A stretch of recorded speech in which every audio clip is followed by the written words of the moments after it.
Alright, Vitter. Velkommen til et nyt afsnit af Beauty and the Beast. Vi har en helt særlig gæst i dag, og det her det kommer til at være et afsnit, som virkelig skiller sig ud i forhold til det, vi ellers har lavet. Vi har nemlig besøg af, skal vi bare sige Jyde, Jeppe? Velkommen til. Tak fordi du gad at være med. Ja, tak skal du have. Jeppe, du har en helt særlig historie, som jeg synes er fucking fed, vi kan få med i dag. Ja. Men inden da, kan du ikke lige fortælle bare lige hurtigt om, hvad du laver og hvem du er? Jamen, jeg hedder Jeppe. Mange kender mig nok som Jyde Jeppe. Til daglig sidder jeg og fjerner tatoveringer og har gjort det i, hvad fanden er jeg på nu? 10 år eller sådan noget. Så ja, det er sådan det. Ellers så træner jeg og bygger mig. Og du har trænet rigtig længe? Jo, hvad har jeg trænet siden? Jeg var 15-16 år eller sådan noget. Ja, jeg kan huske, jeg så dig først oppe i Vester Bronx. Ja, lige præcis. Hvor du var i kæmpe skur. Hvad var du der i forhold til nu egentlig? Jeg tror, der var højst. Der har vel været sådan noget 135 eller sådan noget. Ja, okay. Der tog jeg også lidt mere seriøst, end jeg gør nu. Nu er det jo mere sådan noget hobbybilleder. Ja. Hvad fik dig i gang med? Altså, det var jo bodybuilding. Hvad fik dig sådan... fordi du var... Og så kan jeg huske 2 ting med dig. Du træner rigtig meget og var kæmpe stor, og så du var rigtig god til at bare spise. Så du altid spise. Jamen, jeg har altid foretrukket det der med at spise min måltid, i stedet for shakes og sådan noget, har jeg aldrig rigtig gjort mig i. Jeg har altid haft en sindssygt god appetit, og har aldrig haft problemer med at få måltider ned. Jeg glæder mig til at spise måltider. Men det, der fik mig i gang, var, at jeg spillede fodbold på et relativt højt plan i Aarhus, og lige pludselig så var vi der, hvor at vi skulle implementere noget fysisk træning i form af styrketræning, sådan noget 3-4 gange om ugen, og så fodboldtræning 2 gange om dagen. Og lige pludselig så var der den bonus, at jeg kunne se resultaterne meget hurtigere end de andre, og så tænkte jeg, okay, jeg er jo aldrig nogensinde vant til, at mine resultater, de er visuelle. Jeg er vant til, at man kan se det på banen. Lige pludselig så kunne jeg se, at okay, jeg voksede, min skulder voksede, min brystkasse voksede. Det var meget fedt. Så tænkte jeg, okay, ved du hvad, fra den ene eller den anden, så skrev jeg til min fodboldtræner, jeg stopper, jeg kommer ikke med. Og så skrev ja, det er godt, vi ses senere til træning. Men lige siden har jeg sgu ikke spillet fodbold, og så er det bare hængt ved. Og hvor gammel var du, da du så virkelig greb fat med bodybuilding? Der har jo været sådan noget 17 år eller sådan noget i Aarhus, i en lille kælder, der hed Ny Helse og Motion. Hvor var det ikke der, hvor ham i Lasse? Også, jo, Lasse Schultz og han var vild. Mikkel Leik trænede der, Andreas trænede der, Michael Splid trænede der. Og, så det var sådan, jeg tror, der var 1 kvinde derinde, og det var Lasses bedre halvdel, Lea Wiel hed hun. Som også hun var også bodybuilder. Ja, hun var jo mere mand end nogen af os andre. Hun var rigtig vild. Hun er også trådt ud af det. Og Lasse er også trådt ud af det. Ja, han var satan også vild. Han var en af de første, sådan, jeg virkelig så op til inden for sporten. Men har du stillet op, Jeppe? Nej, aldrig. Nej. Jeg havde en idé om, jeg ville gøre det, da jeg var de der 18 år, og jeg havde som coach der, Troels Hansen. Ja. Der havde jeg en idé om det, og så kom der noget flytning og sådan noget i vejen, så tænkte jeg, okay, jeg udskyder det, og så blev det udskudt, så tænkte jeg, ved du hvad, nu. Men så var det ikke så meget mere. Men dengang var det jo også, der var det jo meget få, men kendte, som stillede op. Altså der var det sådan noget, jamen Lasse, han stillede op nede i vores center, hvorimod i dag, der kan du ikke gå ind i et center, uden der er nogen, der stiller op. Og det hvor man tænker, hvis man træner, så du vil gerne stille op. Ja, præcis. Og det er også fordi, dengang var det jo bodybuilding, man stillede op. Jo, det er ikke så meget andet. Men så, vi kan jo lige så godt også løfte for det nu. Vi skal jo tale lidt om det her, du har været igennem med at have olie i armen og få det fjernet. Så, men for at lige begynde fra starten af, du har haft en eller anden besættelse, vel, for, altså det har jeg jo også selv, for at ville være stor. Jo. Hvornår følte du, det startede? Jamen, jeg kalder det jo megareksi, det der med, at jeg havde en periode i mit liv, hvor det har nok været, da jeg var sådan noget 19-20 år, hvor jeg sådan dagligt på samme tidspunkt og hver eneste dag vejede mig. Og sammenlignet det med dagen tidligere, jamen hvis jeg vejede mindre, end jeg gjorde dagen før på det her tidspunkt, så skulle jeg skynde mig at spise noget mad. Er det rigtigt? Ja. Okay. Så til sidst, da jeg var sådan noget 21 år, der var jeg oppe og veje 147. Fuck. Wow. Har du vejet det? Ja. Holy shit, bro. Jeg var godt polstret og godt med sul på kroppen. Men stadigvæk? Jo. Hvordan var det? Hvordan føltes det? Det var hårdt. Det var rigtig hårdt. Nu er jeg jo høj, men Men det var eddermame. Det var også fordi kiloerne kom på så hurtigt, som og hvor gammel var du der, Sætter? Der var vel 21, 20 år måske. Okay, og hvornår kom steroider, og hvornår kom det her med at bruge olie ind på? Steroiderne kom, jamen, det er jo slet ikke noget, jeg vil anbefale til nogen, men steroiderne kom jo, jeg fik jo at vide, at man skulle vente, til man sådan var 18. Ja, okay. I dag vil jeg jo slet ikke anbefale det til nogen på nogen som helst måde. Så jeg gjorde det jo på min 18-års fødselsdag. Nå, okay. Dum nok, som jeg var. Fin gave til dig selv. Ja, du er 18. Jeg startede også min første sejle på en fødselsdag. Ej, det er faktisk forfærdeligt. Jeg fik nogle penge af mine forældre. Og så skulle jeg mødes med ham, jeg købte. Så fik han og så var jeg hjemme hos min, fordi jeg var sådan lidt, første gang, så jeg tog hjem til min søster. Og så var vi sådan, at vi gør det her, ikke? Så vi kunne lige se det og sådan noget. Men jeg var lidt mere forsvarligt. Jeg sad på en parkeringsplads i Brabrand. Så... Ej, shit. Ja, det er fandme ikke sådan, men det var det samme mig. Det skulle jeg heller ikke. Ja, det er jo til med hovedet under armen. Og så mere vil jeg have mere, og... Så, hvor stor var du, inden du startede? Altså, hvor meget vægt var du? Jeg har vel vejet 115 eller sådan noget. Og så du har bygget dig op? Altså, ja, jeg var... Der er ikke mange 18-årige, der vejer 115. Nej, jeg var massiv nok. Og jamen, mere vil have mere, og så mødte jeg lige pludselig den her mand, hvis vi skal snakke om det her olie. Ja. Så mødte jeg den her mand, som havde en, synes jeg, sindssygt flot fysik. Man kunne ikke se, at han havde det her lort i armene, for at sige det lidt råt.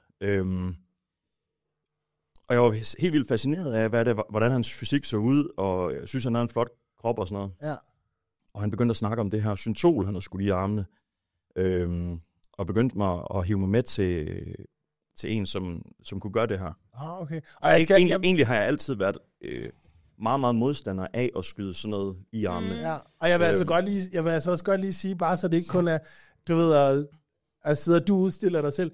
Jeg har også været fristet af det. Ja. Og jeg kan sagtens sætte mig ind i det. Ja. Og jeg har talt, og nu har Jonas været med på podcasten, han har også været fristet af det. Ja. Og så det er ikke sådan, at man siger, at dem, der gør det, er totalt hul i hovedet, synes jeg. Eller det er vi måske, men altså, du skulle ikke den eneste langt fra. Nej, men jeg kan sagtens tage den på mine skuldre, og jeg har aldrig været fristet af olien, men det var mere det der, okay, hvis vi lige kan gå ind og touch op med noget syntol, som jeg fik at vide, at jamen, det skal jo kroppen nok udstøde eller udskille.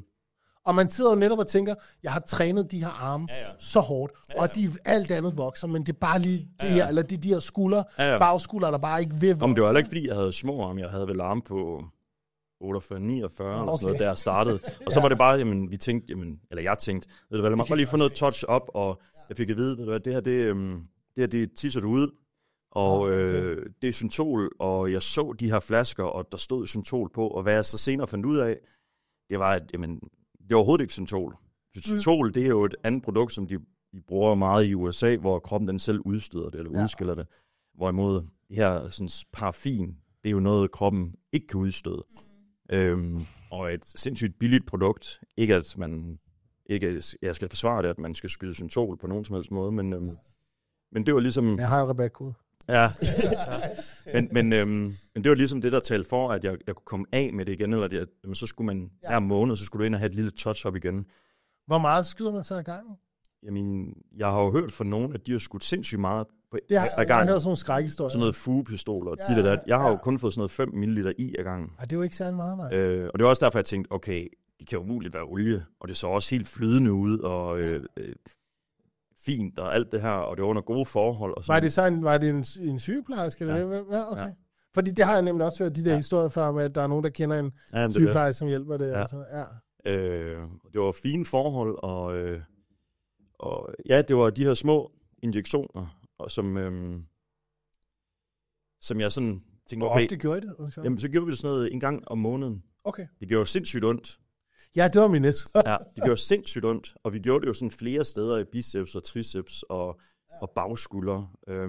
Når du siger vi, er det så fordi I var sådan, altså dem du også sådan... Jamen det var fordi jeg havde jo ham, som jeg ligesom var fascineret af, han havde jo ligesom taget mig med under armen og sagt, det her, det kan du godt prøve. Og det prøvede jeg jo, og betalte dyre domme for det, for hver gang jeg skulle ind og skulle det her lort i. Var det dyrt, Ja, Okay. Det var det jo, og det var også derfor, jeg tænkte, okay, det her, det må sgu være noget legit noget. Jeg ved jo godt, at det ikke koster en skid, det her. Ja, okay. Så han har bare haft en god forretning. Ja. Og senere, så... jeg kunne heller ikke sådan se det i starten. Jeg kunne godt se, okay, jeg fik måske lidt mere tryk i armene. Ja, man får noget inflammation også tit. Ja, lige præcis. Og vi alle sammen, som går op i træning, elsker det her tryk og det her pump, når vi går op og træner. Men det var først efter 4-5 år, at jeg kunne se, at okay, nu vokser mine arme. Nej, er det rigtigt? Ja. Nej, og det er jo det her, der sker. Det her med, at jamen, kroppen kan ikke udstøde det, så der sker en infektionstilstand i kroppen, som gør, at der dannes en anden form for kapseldannelse inde i armen. Og den bliver ved med at vokse, fordi det kan jo ikke komme ud. Og den eneste måde, vi kan rense nyren på, det er jo ved, at det kommer ud jo. Ja, det er så der, hvor man, når man hører det der med, det bliver også bare helt hårdt. Ja. Sådan, Det bliver sindssygt hårdt. Og så er det simpelthen noget, der går ind og påvirker nyrerne? Ja, fordi den vil jo gerne af med det her kalk her, som det bliver omdannet til. Der sker jo bare sådan en kalkdannelse inde i armen. Ja. Og rigtig mange har sagt til mig, kæft, dine arme, de blev store på det sidste. Hvor jeg tænker, jamen, jeg har ikke trænet arme i 10 år. Nej, hvor vildt. Og det er fordi, der sker den her infektionstilstand, og det skal bare ud igennem nyren. Men nyren bliver påvirket, for den kan ikke komme af med det. Så kalken vokser, samtidig med nyretallene, de også vokser, fordi at der hele tiden sker den her. Og hvor længe siden er det her? Det er jo 11 år siden eller sådan. Og det er så... Ja. Og hvordan blev du opmærksom på det? Jamen, jeg har jo egentlig altid forsøgt at få taget nogle blodprøver, og for 3-4 år siden var mine blodprøver også fine. Ja.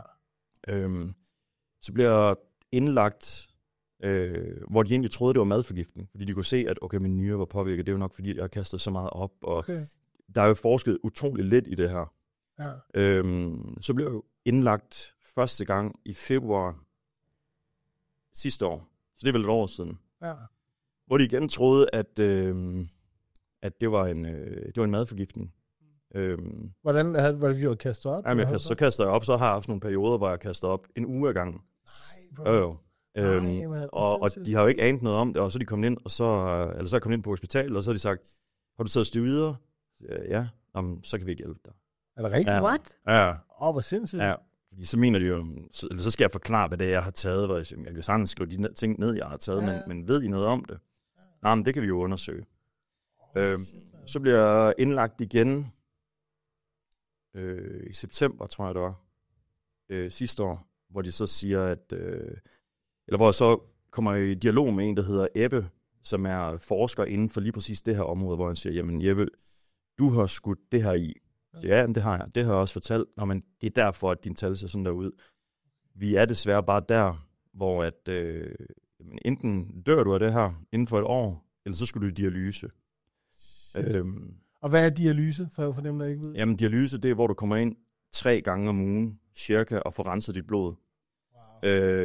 Og det tager vel et par timer ad gangen. Wow. Det er jo ikke et liv, hvor jeg siger, jamen, det liv gider jeg ikke lave. Altså, så vil jeg hellere bare... Fordi, altså... Hvad tænkte du, da du fik det at vide? Jamen, så tænkte jeg, at der skal ske et eller andet i hvert fald. Ja. Hvad kan vi gøre? Og enten så skal jeg proppe mig selv med medicin resten af livet, som jeg gjorde i en periode, da jeg blev indlagt, hvor de sagde, jamen, du skal tage en masse binyrbarkhormon. Og der fik jeg så mange psykiske bivirkninger ved det, at jeg jo kontaktede dem og sagde, jamen, jeg har lyst til at skyde hovedet af mig selv.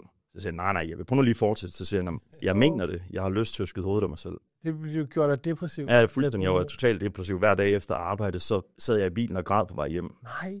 Hvor de altså, hver gang jeg var aktiv med noget med mit arbejde og sådan noget, det var fint. Ja, okay. Med min træning, hver gang jeg beskæftigede mig med noget, eller så mine venner, eller et eller andet, jamen, det var fint, det kunne jeg godt håndtere. Men så snart jeg var alene, så var det bare sådan, altså, det var bare som om, jeg fik sådan en osteklokke ned over hovedet på mig selv. Og det var... jeg kunne ikke kende mig selv. Jeg kunne godt sige til mig selv, det er bare medicin. Ja. Men det er stadigvæk svært at acceptere at have det sådan der. Og lige pludselig så er det bare alt, der er noget lort. Og, ja, det er klart. Også vildt nok at tænke på det der med, at man får noget, som faktisk skal hjælpe med noget, men så skaber et andet men det er også problem. Det, hvor jeg også sagde til dem, jamen, medicinen skal jo helst hjælpe, men den bliver aldrig en hjælp, hvis det ender med, at jeg tager den første billet, fordi at det er så stor en bivirkning. Så skal vi jo finde en anden løsning. Og så har jeg så fået noget andet medicin indimellem, men Men jeg så opereret siden, fordi at det var ligesom den eneste vej. Men fortæl så, hvordan lykkedes det med operationen? Fordi det kan jeg huske, det var også rigtig svært at komme til det, ikke? Jo, det er det. Problemet er jo, at det offentlige, de ikke hjælper med det her. Nej. De offentlige kan hjælpe, og de sagde også, jamen, vi kan godt, du kan godt få en tid til det offentlige, men vi ved ikke, om det bliver om 2 år eller om 3 år. Hvor jeg siger, jamen, I har jo lige fortalt mig, at hvis jeg ikke gør det her, så dør jeg inden for 1 år. Ja. Skal jeg så vente 2 år på det offentlige? Jamen, det er det, vi kan tilbyde. Ellers så kan vi tilbyde at amputere dine arme, eller det ene eller andet. Tænk et liv at få amputeret sin arme. Ja. Så er det bedre at få amputeret sin ben. Ja. Du vil ikke gøre noget. Så det var ligesom igennem det private, og det koster også en helvedes masse penge. Så du skulle betale selv for, hvor må vi spørge meget, det var? Det løb op i sådan noget 300.000 for 4 operationer. Men nu... shit. Ja. Men det har du fået gjort, du? Jeg har fået lavet 1 operation. Okay, du har fået en ud af de 4? Ja, 1 operation i venstre biceps, og så mangler jeg, eller næste gang, der er det så højre biceps. Ja. Jeg har ikke fået tiden endnu. Det er sjovt, fordi jeg skal til at spørge, fordi din højre, kan man se, den er stadig så... Ja. Det er det venstre også. Det er sådan noget i forhold til blodforsyning, i forhold til, at man taber en del, eller man kan i hvert fald tabe en del blod, så de laver ikke bare flere store operationer på en gang. Var det voldsomt? Det synes jeg egentlig ikke, det var. Nej. Altså, det er det måske sådan udefra set, men egentlig så synes jeg, det var... Det var meget for du så fjernet per gang? De fjernede 350 gram i første operation, som egentlig jo bare... Det føles jo bare som sten. Men hvad er det, Jeppe? Hvad er det stof, de fjerner? Jamen, det er jo bare kalk. Det er kalk, de fjerner? Okay. Det er jo bare det her olie, som er blevet fuldstændig fast. Ja. Og jeg spurgte, om jeg ikke kunne få lov til at røre ved det. Og det er jo egentlig ikke noget, de gør normalt, men så siger okay, det må du da gerne. Hvor jeg tænkte, jeg skal fandme mærke det der har været inde i min egen krop. Hvor jeg tænkte, på kæft, mand. Det var ligesom sten. Ja. Fuck, hvor er det sindssygt, at det kan gå ind og danne til. Ja, fuldstændig. Og noget, jeg synes er ret interessant også, det er, at du har jo, fordi jeg tror, der er rigtig mange unge, der kan være fristet, ligesom jeg også har, og tænkt det samme, som jeg har det med, jamen jeg tager bare lidt. Ja. Fordi hvis du siger, at du har taget 5 ml af gangen, det er jo sådan, hvis man ser det på en sprøjte, det ser ikke ud af vanvittigt meget. Og det er sådan, det skræmmende er jo netop, at det er gået hen, at du har startet så lidt, og faktisk gået noget nogenlunde struktureret forår, og så er det gået så galt alligevel, ikke? Og også, at du først kunne mærke det efter 5 år, ikke? Ja, præcis. Jo, lige præcis. Ja. Og det er også, hvor jeg siger, men havde jeg ikke fået taget den blodprøve, jeg har jo ikke haft nogen fysiske smerter. Jeg har haft nogle smerter, eller jeg har ikke haft nogen smerter, men jeg har kunne se det på mine blodprøver senere hen, at min nyre og mit kalk og infektionsniveau og sådan noget, det har været tårnhøjt. Ja. Men ellers så kunne det være, at jeg slet ikke var gået til læge, eller gået ind og fået taget en blodprøve, og så kunne det være, at jeg bare havde krasset af. Jo. Og det er også derfor, jeg ligesom opfordrer folk for nu taget de der skide blodprøver. Hvis I, altså uanset om I har gjort det samme, som jeg har, eller om I bare har taget steroider, for lige gjort. Fordi det, det er rigtigt, det er vigtigt at vide. Man tror sgu altid, at kun det kan ske for naboen. Ja. Og det man også kan se med de her blodprøver, det er, at det er ligesom, man skal følge det som en trend. Ja. Så du skal se, hvordan så min blodprøve ud for 9 måneder siden. Ja. Og hvordan så de så ud for 6 måneder siden. Og 3, ser man en udvikling i et eller andet, ikke? Fordi at det kan godt være, at du kommer ind, og så er der et tal, der er for højt. Ja. Men det er egentlig okay, hvis det er gået ned igen næste gang, ikke? Nu har jeg jo så, efter min operation, kan jeg jo så se, at min nyretal ikke har været pænere de sidste 4 år, eller sådan noget. Ja. De var over på sådan noget, dem der ved lidt om det, var mit kreatinin-niveau over på sådan noget 450 eller sådan noget. Og hvad skal det være på? Jamen det skal ligge, for normale mennesker, der kan jo ligge inden for sådan noget 80-120 eller sådan noget. Deromkring, tror jeg. Mit nu ligger omkring de der 140 eller sådan noget. Okay. Jeg er ikke 100% sikker på, at det er lige derinde for det der, det skal ligge, men også med lidt større muskler, og som spiser meget protein, der vil det altid være lidt for hårdt. Ja, hvis træner man hårdt. Ja, lige præcis. Så det ligger rigtig fint lige nu, og min EGFR, som også er det der ligesom filtreringssystem i forhold til nyren, det ligger også rigtig stabilt. Så det er godt, at man ligesom kan se, at der er en fremgang i forhold til operationer. Men de der operationer, som der så, du skulle igennem 4, og du har været igennem 1, det var tilbage i september, eller hvad det er? Nej, operationen fik jeg lavet her 25. november. Okay, så det er næsten lige været. Ja. Hvordan sådan, er de andre så allerede planlagt, hvis det er, at man jo sagde, at det skal handle hurtigt? Det er de egentlig ikke, fordi at der er nogle risici ved operationen, som gør, at selvfølgelig kan de godt sige, at du skal have 4 operationer, men vi kan ikke give dig tiderne før, at vi kan se, at den første operation den er gået vellykket. Fordi at der er nogle risici i og med, at de er inde og pille ved en stor nerve, så hvis de rammer den, jamen, så bliver du lam i armen. Så det er også det første, de spørger om, når man vågner der, kan du bevæge armen? Så siger ja, det kan jeg godt. Så derfor skal man så har man sådan en efterfølgende samtale, hvor de siger, jamen, vi skal lige se, at det hele er, som det skal være, og du ikke har nogen men, og du kan bevæge din arm, og dit og dat. Og så kan vi give dig en tid til den næste operation. Jeg ved godt, alternativet så var, at de siger enten, at ja, så vil man dø, eller man skal amputere arm. Men hvilke tanker havde du med at skulle have de her operationer, og de risici, der så også var på? Jeg har jo i lang tid fortrudt, at jeg har fået det. Det er tit også har tænkt på det, med dig også især. Det er jo synd, fordi du har lagt så meget i, nu talte vi om maden. Ja. Du har lagt så meget i at bygge en fucking massiv fysik, og personligt, jeg synes, du har en fucking fed fysik, men kender man det, kan man også godt se det med arme, hvor man også tænker, det er fandme synd. Ja, jamen helt sikkert. Altså, fordi du har lagt så meget arbejde i det, ikke? Ja, og det er jo også det, der har været med til at gøre, at jeg har bygget en stor fysik, det her med, at jeg ved godt, at hvis jeg cutter ned, eller bliver mindre og downsizer, kontrasten, min arm bliver ikke mindre. Hvorimod, går du på diæt, så følger din arm jo med. Så visuelt, for at det hele skal hænge sammen, så har jeg altid bare holdt mig stor. Og det er også det, der glæder mig nu, det der med, at okay, nu kan jeg godt lige sådan lave lidt mere cardio, og spise lidt mindre mad, fordi jeg vil jo egentlig gerne i form. Og jeg har ikke noget mod at veje 10 kilo mindre, og kunne lave noget mere kredsløbstræning, og kunne løbe en tur, eller men for at det ikke skulle se fuldstændig mærkeligt ud. Nogen vil sikkert sige, at det gør det i forvejen. Men jeg forstår det godt, men så har det ligesom gjort det. Man ser nemlig på nogle gutter, man kan godt spotte de der gutter, der slet ikke har trænet, og så bare har fået skudt i armen. Ikke? Men du sagde også, at der har været, efter du delte det rigtig meget, du talte især på din TikTok, du snakker meget om det, der er jo rigtig mange, der har kontaktet dig. Ja, lige præcis. Der er jo mange, som ser, altså det er jo et kæmpe tabu. Der er jo ikke nogen, der synes, det er fedt at snakke om nu. Nej, det er mere tabu end steroider. Ja, 100%. Ja. 100%. Altså steroider, det er sådan, ikke fordi jeg skal,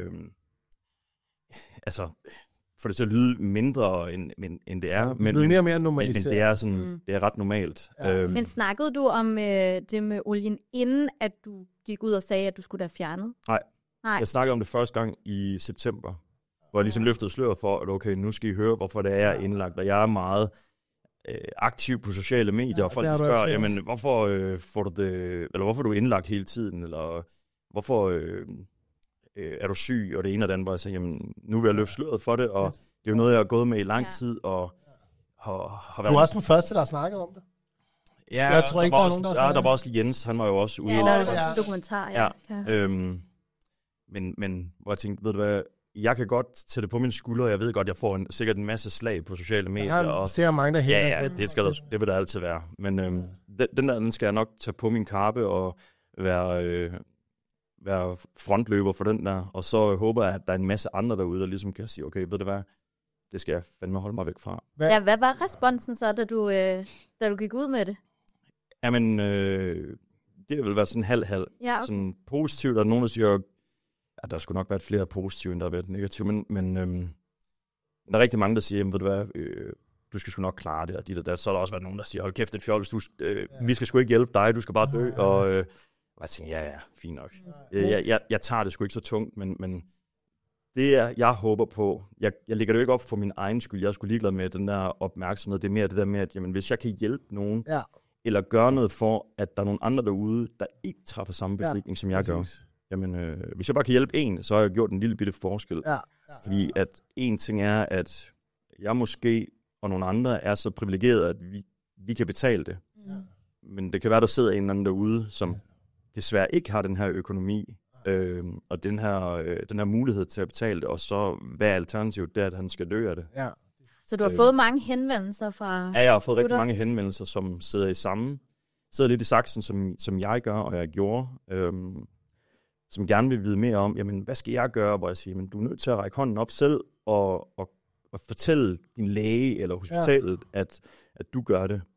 Fordi at jo flere, der gør det, jo mere bliver der forsket i det. Og jo flere, det er det, du sagde, ja.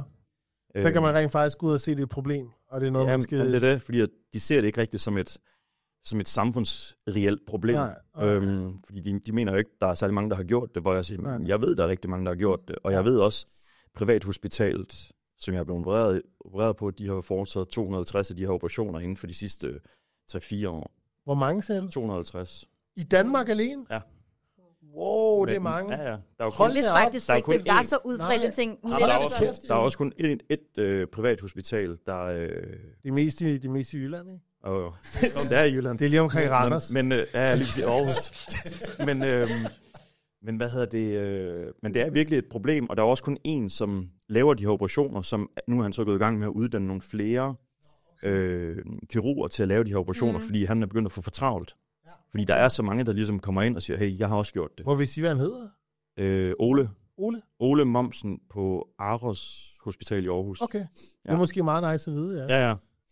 Men Jeppe, hvis vi går ned, lad os sige, ikke i Pure Gym selvfølgelig, men hvis vi går ned i nogle af de her center, hvor at folk stiller op og går sådan lidt mere til stålet, ikke sådan en jernhule.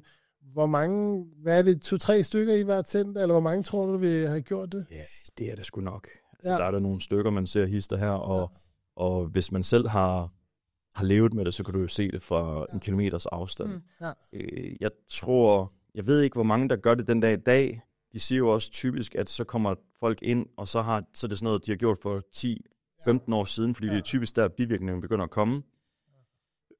Jeg ved også, der er andre præparater derude nu, og jeg kan ikke huske, hvad det er, men noget af det er sådan vandbaseret, noget af det minder lidt om Botox for eksempel. Okay. Og der opløses. For eksempel, det ved jeg jo også i forhold til bikini og wellness, det er jo også noget, pigerne begyndte at gøre. Du ved, op til konkurrencerne, så får de lige et skud i ballen. De får 2 dage poppet look. Ja, altså sådan, det er vildt også. Der var noget med den der Amateur Olympia, der var i Danmark for et par år siden. Der var en eller anden, altså hende, der vandt, jeg kan ikke huske, om det var wellness eller bikini. Det var så tydeligt, og det der coachen til... Jeg tror godt, jeg har hørt om det der. Ja, coachen til andenpladsen gik helt amok, fordi der var bare sådan... Ja, men jeg har ligesom forsøgt at sådan holde mig lidt fra at undersøge hele det der område omkring krudt og steroider, eller hvad man nu vil kalde det. Ja. Fordi at jeg ved, at jamen, hvis man først er inde i den der mølle der, så kan det hurtigt have sådan en negativ effekt. Fordi mere vil have mere. Det har jeg i hvert fald, det der med, at jamen, det kan godt være, at jeg siger, eller man siger, at jamen, jeg er ikke afhængig af det, jeg kan sagtens styre det, men man kan ikke skide styre det. Ja, nej. Det samme styret. Ja, fuldstændig. Det er det. Det har jeg også oplevet der med, at det er svært mentalt at stoppe. Ja, fuldstændig. Altså sådan at også acceptere, at nu går det langsommere igen. Ja, lige præcis. Det er det fandme. Hvad nu det hedder? Hvad var det? Nå jo, en af de ting, jeg så, som jeg synes var rigtig interessant, du taler om i dine videoer, det er det her med, at unge gutter skal huske på, at man kan ikke rigtig risikoberegne, når man er i en så ung alder. Der er et eller andet. Nej, ja, men det er jo det der med at sådan, konsekvensberegne. Nej, det er det der. Ja, lige præcis. Konsekvensberegne, ja. Det gør vi jo ikke, fordi vi jo hele tiden ser, vi ser jo bare et mål foran os, og det vil vi jo gerne have. Ja. Og så glemmer vi jo alt andet, hvad der er. Det er det samme med folk, der gerne vil stille op. Jamen, eller hvis jeg skal være pro, jamen, så skal jeg gøre sådan og sådan og sådan, men du glemmer lige alt det andet, som måske har en konsekvens, eller... Ja, ikke bare sundhed, men også økonomi, kæreste, forhold. Og man siger jo også, også meget. Ja, man siger jo også, at vores hjerner er jo ikke fuldt udviklet. Vi konsekvensberegner ikke ordentligt, før vi er efter de her 25 år. Så vi træffer nogle idiotiske beslutninger indimellem, og alle sammen har jo nogle lige i bagagen, på rygsækken. Fordi vi bare tænker, jamen jeg skal bare mod det der mål, koste hvad det vil. Ja, det er ret interessant. Altså, også når man hører om unge gutter, 18 år, 19 år, der starter på steroider, ikke? Ja. Altså sådan, at man... Det har vi jo alle sammen fået, det har du sikkert også selv fået beskeder om fra unge fyre, sådan, jamen jeg skal bare være stor, hvad skal jeg tage? Ja. Prøv bare lige at spise din morgenmad først, og så tager den derfra. Ja, præcis. Hvor de sådan, jamen de skal bare derhen, og det skal bare være nu, og alt hvad der går overdrevet hurtigt, eller alt hvad der har overdrevet hurtige resultater, har jo oftest en kæmpe stor risiko. Ja. Og det er jo det samme med det her steroider, eller hvad det nu er, man får sprøjtet ind i armen, eller et eller andet. Jamen, det er fordi, vi skal bare have de der resultater, det skal bare være nu. For det er den gulerod, jeg bare skal have, eller du bare gerne vil have. Eller... Og det tror jeg også bare bliver værd, det har jeg snakket om før med sociale medier. Ja. Fordi vi bliver hele tiden eksponeret for, da du var, altså man sige, en ting var, at du gik rundt og kiggede på Lasse og Michael Splid, de der gutter, men i dag, der kan det også bare være, hvis man sidder hjemme i sit teenageværelse i Frederikssund, og man ikke har andre, men så kan man gå på Instagram, og så kan man se ham her fra Rusland, der er 21, han vejer 155 kilo, og så hvorfor gør jeg ikke det, ikke? Ja. Altså, og de snakker der åbent om det, jeg tager det og det og det, ikke? Ja, men det er også det er fint, man i tale sætter en masse ting, men det er også vigtigt nogle gange lige at huske, hvad man i hvert fald ikke skal gøre. Ja, det har også været noget, jeg skulle lære, altså hvordan man i tale sætter. Ja, du har jo heller ikke snakket om det før sådan for relativt nyligt, at du begynder. Jeg kan huske, du også du har filmet content i utrolig mange år, men nu begynder det sådan at være mere sådan accepteret, at ved du hvad, vi i tale sætter, at vi gør det, men lad nu være med at tro, at det er den eneste måde, du bliver stor på, eller det er det, du bare skal kaste dig ud i. Eller... Ja, jeg synes godt, det kan være lidt svært at navigere rundt i, også fordi jeg har også gjort nogle dumme ting, hvor jeg sådan, på tidspunkt har jeg filmet en YouTube-video, hvor jeg var i prep, og så sagde jeg sådan, i dag der starter jeg på det her præparat, eller det her præparat, og så siger jeg i YouTube-videoen, så nu skal I fandme se, at jeg bliver hakket hurtigt. Og så tror jeg bare, der er mange gutter, jeg tror, det var en eller anden. Det skal det så. Ja, det var faktisk Politikken tog den video op, fordi de var sådan, han siger direkte, tag det her, og så kommer du hurtigt i sommerform. Og der er jo sikkert mange unge, som sidder og fisker efter, at du skal sige en eller anden ting, og hvor sådan, jamen, bare det, at du siger, jamen, jeg tager krudt, jamen, så, okay, så skal jeg også tage krudt. Ja, jamen, men prøv nu lige, du startede først med det, da du var næsten 30, så prøv lige vent en gang, altså. Men har det ændret sådan din måde at, så netop konsekvensberegne på forskellige ting af det her? 100%, men det skulle det jo også helst, det der, jamen, nu er jeg 32, så hvis jeg ikke havde... Er du kun 32? Ja. Nej, jeg troede, du var ældre. Nej. Okay. Jeg troede, du var min alder. Jamen, jeg ved ikke, hvad du er. Jeg bliver snart 38. Det er også fucked up. Så er vi jo jævnaldrende. Nej, men hvad var det, jeg ville sige? Ja, det har ligesom... Så er det godt, du har beholdt dine arme, så kun 32. Ja, ellers du er 45 eller 45. Ja, men det er det der, det der med, at jamen, hvis man ikke havde lært af det, så ville der sgu også være noget galt. Og nu er jeg jo et helt andet sted i mit liv, end jeg var da jeg var 19-20 år. Hvor jeg igen, det der med, at det skulle bare gå hurtigt. Og nu vil jeg jo egentlig bare gerne kunne løbe en tur og være sund og være rask. Og jeg har jo også et vist ansvar for, at jamen, man kan godt, igen det der med, at jamen, så konsekvensberegner man ikke. Man tænker sindssygt egoistisk, og ved du hvad, det er kun mig, det handler om. Jamen, jeg har sgu også en familie, eller nogle forældre, eller en bedre halvdel, som jeg også skal stå til ansvar for. Og, det er faktisk noget, jeg har talt om lige netop i går med min kæreste Olivia, hvor jeg var sådan lidt, jeg ved slet ikke, hvad jeg skal gøre med at stille op og sådan noget igen. Og så har jeg gået sådan lidt, men jeg tager den næste år, og så jeg skal sgu bare på i gang med Jonathan og sådan noget. Og hun var sådan, lad os lige snakke om det, fordi at du har ikke engang været, det er ikke engang en måned siden, det er måske en måned siden i dag, at jeg var blevet skrevet ud, eller udskrevet, og det er bare sådan, bliv lige sund og rask for os, og sådan, jeg vil gerne have, at du bliver hængende en del år nu. Ja, det er også det. Så det er sådan, så det er også noget, jeg har taget til revision, sådan, finde ud af, hvad fanden man vil. Hvad er din drømmekrop nu? Men jeg tænker faktisk ikke så meget over det der visuelle. Lige nu er det faktisk bare det her med at være sund og rask.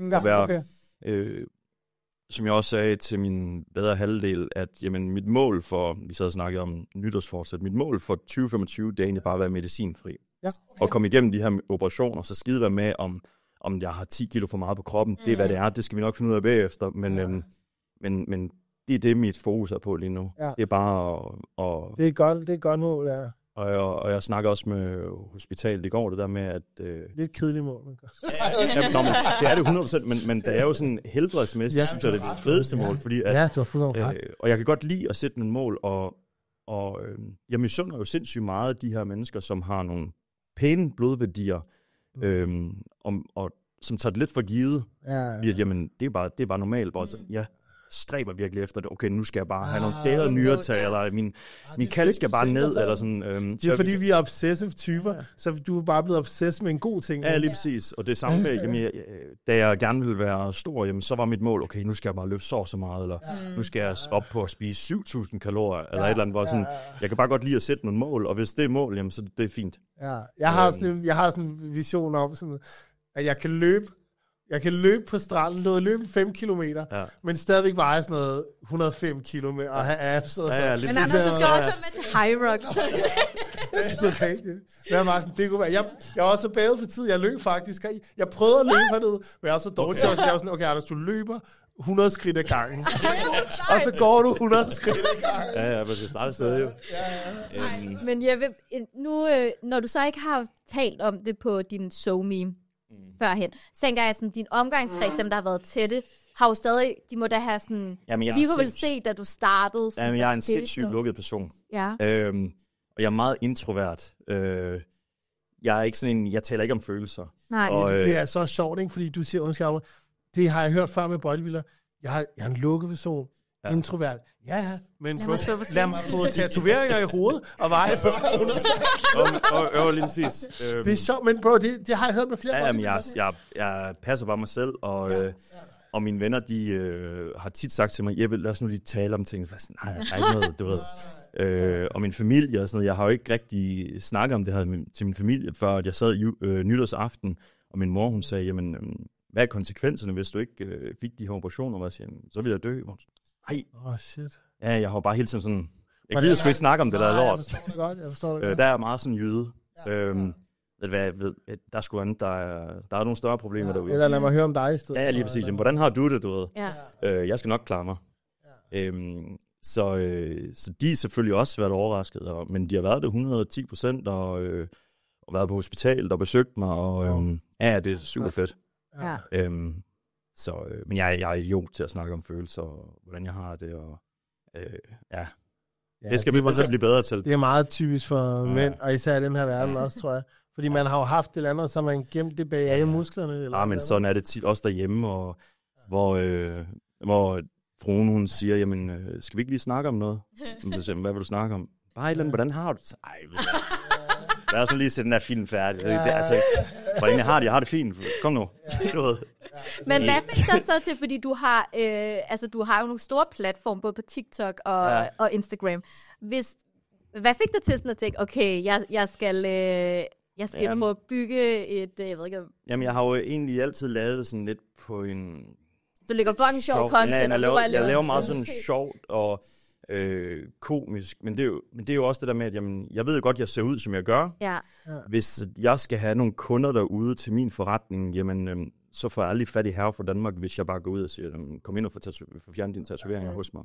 Så jeg er ligesom nødt til at bryde de der fordomme. Det er en rigtig god måde at gøre det på, faktisk. Det er faktisk og hvor folk de også siger, du lyder helt vildt rar. Jamen, hvorfor skulle jeg ikke gøre det? Jamen, det ser bare ud som om, at jamen, det er jo bare sådan, jeg ser ud. Så det har egentlig været sådan lidt et...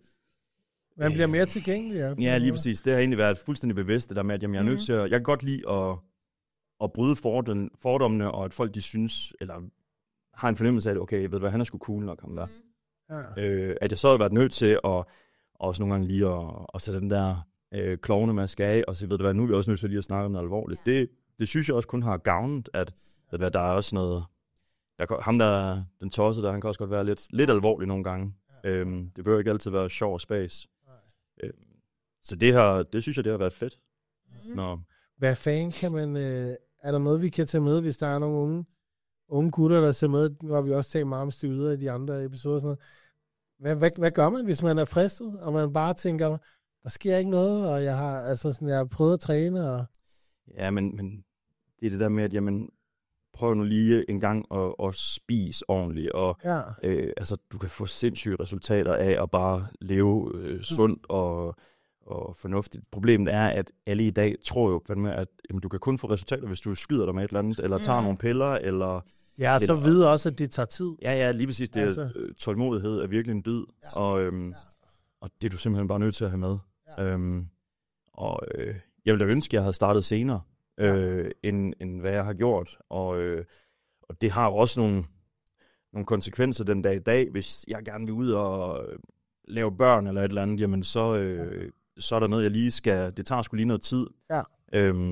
Så tag nu den tid, det tager, og så spis igennem, i stedet for at tro, at det hele bare er en eller anden pille, du kan tage, eller et eller andet skud, du lige kan tage, og så...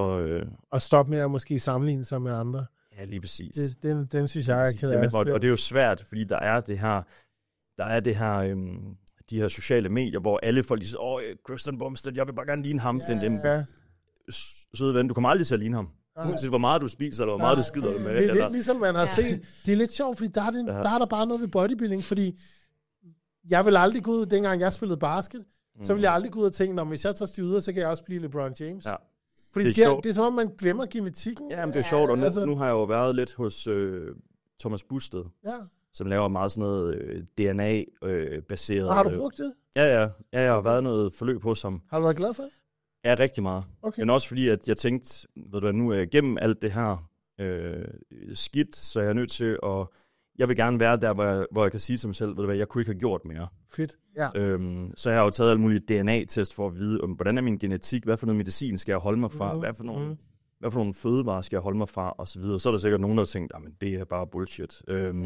Men jeg vil bare gerne kunne stå der og sige, jeg har gjort alt, hvad jeg kunne. Ja, præcis. Hvor han også tager nogle genetiske prøver og siger, jamen, det han kan, det er, at han kan jo slå folks drømme ihjel på et splitsekund. Ja. Ved at sige, jamen, du har i hvert fald ikke genetikken til at bodybuilde, så forhold dig til noget andet, men du har en sindssyg genetik til at lave spurter. Oh my god, måske også nogle liv. Jamen lige præcis. Og det er jo det kan, og så kan det godt være, at man får nogle triste svar og så videre, men nogle gange så er det bare sådan realiteten. Du kan ikke... Måske føle det der, som du også siger, føle man faktisk har gjort noget. Ja, lige præcis. Frem for at lade noget så til.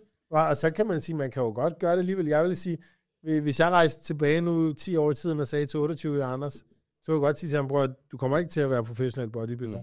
Men jeg vil råde ham til stadigvæk tage samme rejse. Fordi jeg har haft så mange gode oplevelser, og jeg har udviklet mig på mange måder. Ikke? 100%. Jo, jeg elsker at træne, og det vil jeg altid blive ved med, men der er bare nogle andre ting, som er mere relevant for mig nu. Og der er også en eller anden form for, hvad skal man kalde det? Jamen, min familie eller mor har jo altid været der for mig. Hvis jeg skal stille træskoene, før hun gør, jeg skulle helst gerne kunne tage fakten videre, og så sige, ved du hvad, nu passer jeg på dig. Det er godt at hænge. Det skal helst ikke være omvendt. Sådan nogle ting er begyndt at være lidt mere relevante for mig. Men hvis der er nogen, der sidder derude så, og netop også har brugt olie, om de så kan mærke det eller ej, hvad vil første step så være? Sådan, er det bare sådan, gå op og få taget sine blodprøver? Eller? 100%. Ja. Altså blodprøver, hvor der også er nogen, der har skrevet, jeg har ikke nogen smerter. Men det havde jeg heller ikke. Nej. Jeg kunne heller ikke mærke, at der var noget galt. Jeg havde det jo fantastisk, og stod op hver dag og var frisk, og det ene og det andet. Men hvor de sagde, jamen, den eneste grund til, at du stopper og er frisk, jamen, det er fordi, din krop har vendt sig til det. Det er også hvor de ringer til mig og siger, jamen, du burde ikke kunne stå op af sengen om morgenen, fordi dine tal, de er, som de er. Hvis det er en hvilken som helst anden mand, jamen, så kunne han ikke stoppe om morgenen. Det er kun fordi, jeg har vendt mig til, at min krop er sådan. Så det er bare en ren tilvænning sag. Og det kan jeg jo godt mærke nu. Okay, nu er jeg høj på energi hele tiden. Og jeg tænker, er det sådan her, man skal have det? Det kan jeg godt relatere til. Efter jeg fik medicin for tarmsygdomme, det er til sidst, da jeg havde det de sidste par måneder, jeg kunne sove 9 timer og stå op og bare være sådan, fuck, jeg er smadret, og lidt depri og sådan noget. Ja. Og nu her, der er det bare sådan, præcis som du siger, er det her sådan, folk har det sådan, det er fucking easy mode, vi kører på nu. Og jeg tog jo også en lur hver dag, og troede, det gør alle da. Men bare sådan, nu er det svært ved sådan at få en lur. Og, nej, men det er sjovt, jeg havde det præcis det samme. Så ja, det er rigtig spændende, og hvor jeg tænker, hold kæft, fedt, man kan have det sådan her. Ja, det er sådan, alle de har det, og hvor man lige pludselig får et indblik, okay, så havde jeg det jo egentlig ikke så godt, men jeg har bare vendt mig til dem. Det er sådan, der er normaliteten. Ja. Men er der noget, hvis nu, at man, som du også nævnte, ikke har ressourcerne til at gå til et privat hospital, er der så nogle muligheder lige nu, som der så er at gøre noget andet, end så skulle få amputeret sin arm? Jamen, desværre er det jo bare sådan, at der er forsket så lidt i det, og at det offentlige siger jo bare, at jamen, det er selvforskyldt, så vi kan desværre ikke hjælpe dig. Hvor jamen, der er sgu mange ting, der er selvforskyldt. Hvis du kører galt på motorvejen med for høj fart, jamen, så er det vel også selvforskyldt, eller fedmeoperationer. Eller 2 kilo slik hver dag. Eller, jamen, det er det, eller rygerlunger, eller det ene og det andet. Ja. Men problemet er, at der er forsket så lidt i det, at de ikke stiller det til rådighed, og der er kun én, som laver de her operationer, og det er ham der Ole. Ja. Men det er måske også mere om, at man så kan gribe det i tide. Det er jo også det. Er også hvis det her det er noget, du har gjort nu, jamen, så sig det til nogen. Ja. Og man tror desværre altid, at det sker for naboen, og at jamen, det kan godt være, at du ikke lige kan se konsekvenserne efter 5-10 år, men på et eller andet tidspunkt, så rammer det. Jeg var også sund og rask for 5 år siden, men lige pludselig, så skal du også bare betale prisen. Ja. Jeg stod jo bare i den situation, at jeg havde ikke råd til at vente sådan rent helbredsmæssigt.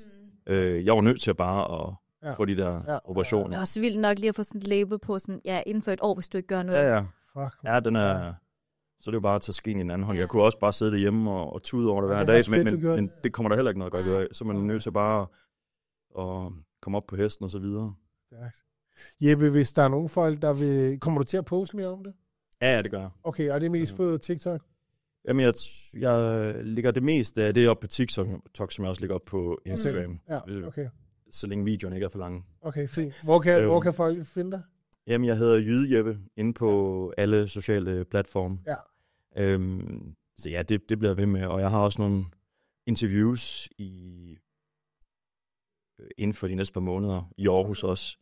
Ej, det er fedt det der med også, som du så siger, at der bliver skabt noget mere opmærksomhed omkring den problematik. Ja. Jeg prøver i hvert fald at sådan, afholde folk fra at gøre det samme, som jeg gjorde, havde hovedet under armen, fordi der er rigtig mange derude, der har hovedet under armen, og der er rigtig mange, der også siger, hvad nu hvis jeg bare skyder lidt? Lad nu være. Det er den tanke, jeg også har haft. Ja. Tag bare lige... Ja.